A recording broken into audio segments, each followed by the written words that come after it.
did it really start? Did it happen during the movie, or did it happen at the lawsuit when people started saying, oh, dude, Ryan?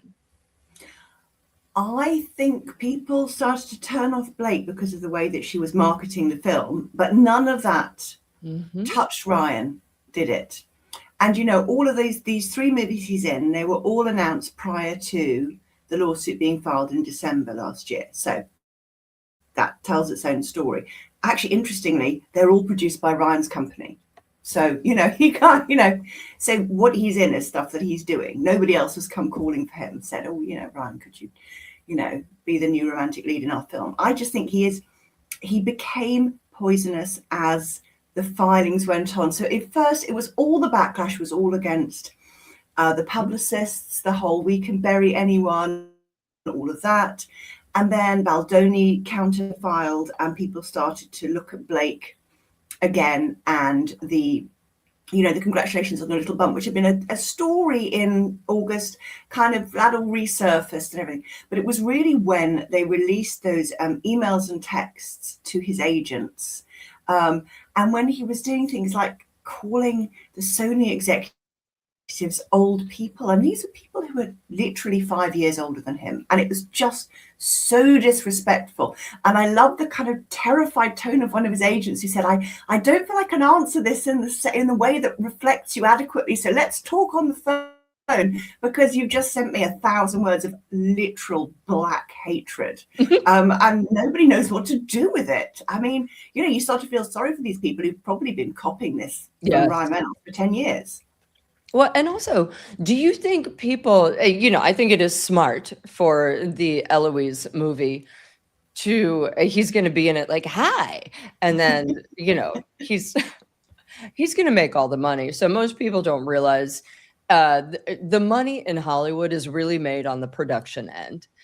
A few people at the top, a few stars will make huge paychecks, but the money is really for the producers. They put in the original money and they reap the massive gains, which is why everybody wants to be a producer. It's kind of like in the music industry, right? When, someone always gets a music credit, someone who like that song, what was it? My favorite nonsense song, Barbara Streisand.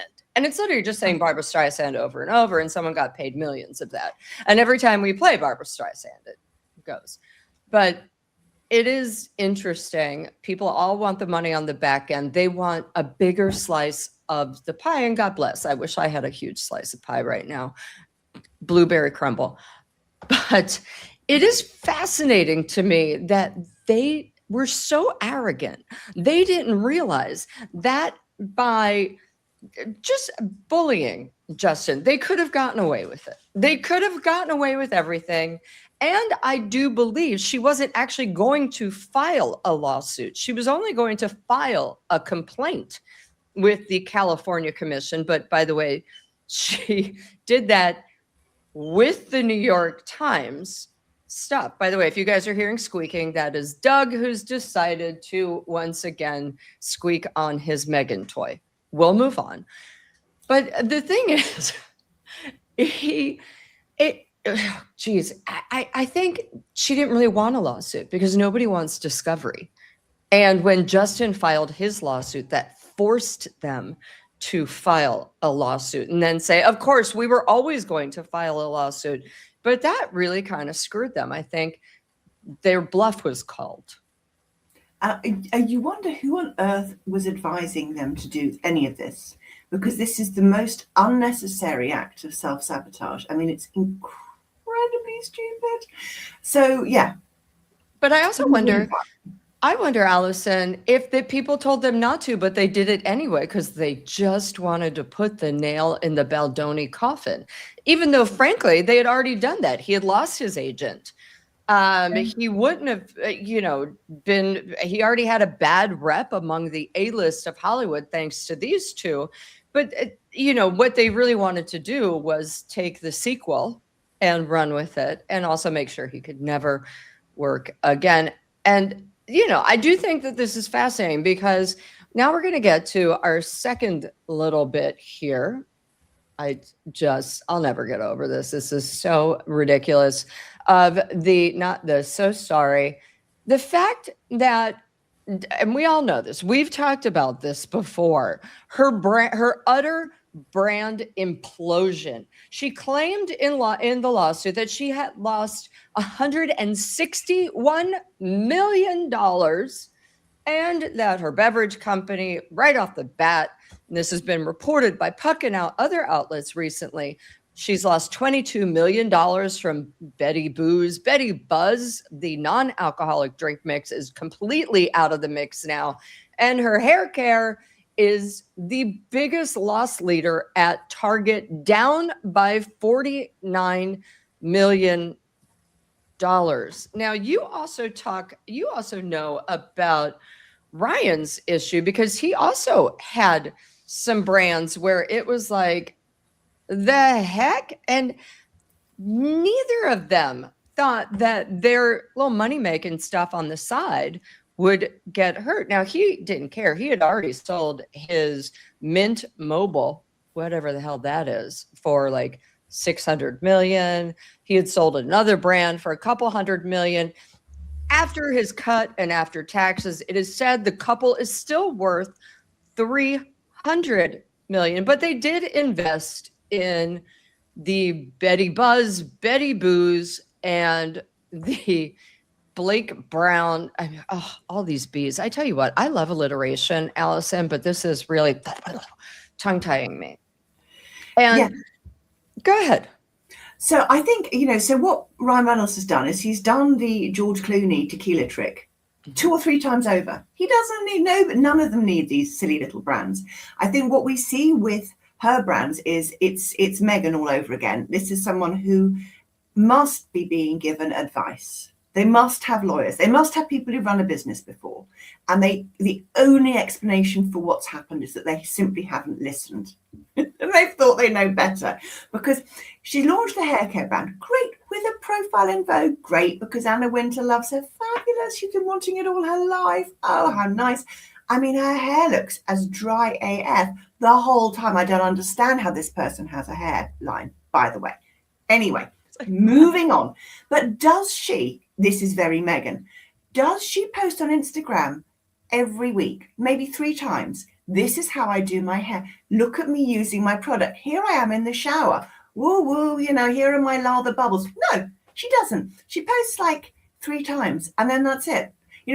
This is my packaging. I really love it, which incidentally is weird, the packaging. Yes, it is. But she just doesn't behave like the person would have to behave to sell the product. And she repeated that non-trick again with the booze and the mixers. It is just haphazard.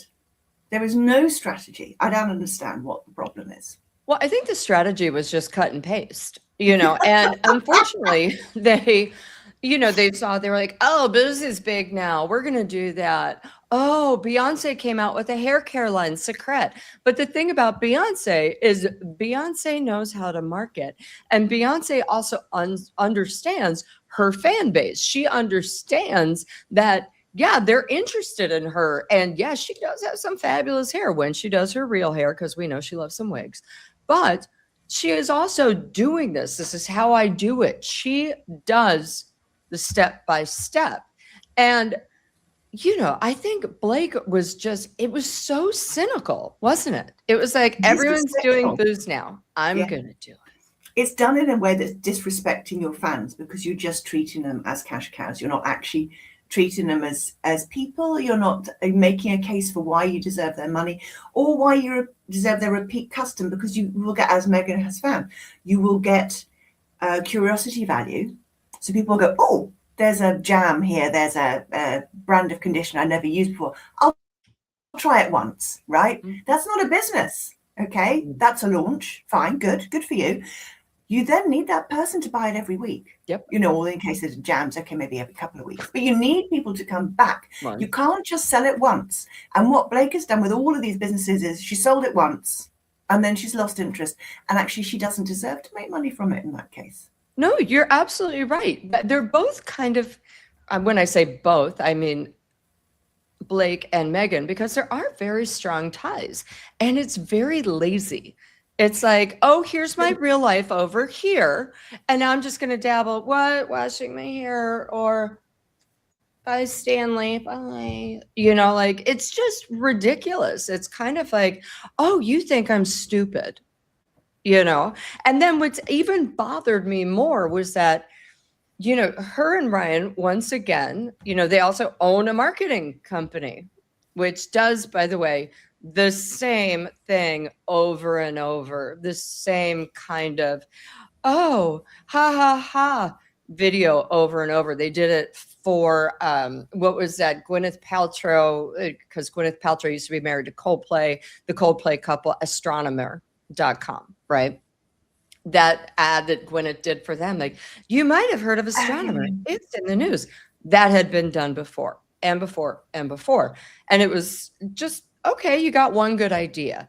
However, what really bothered me was that they thought, A, they knew how to market It Ends With Us better than anyone at Sony or Justin Baldoni, who owned the movie.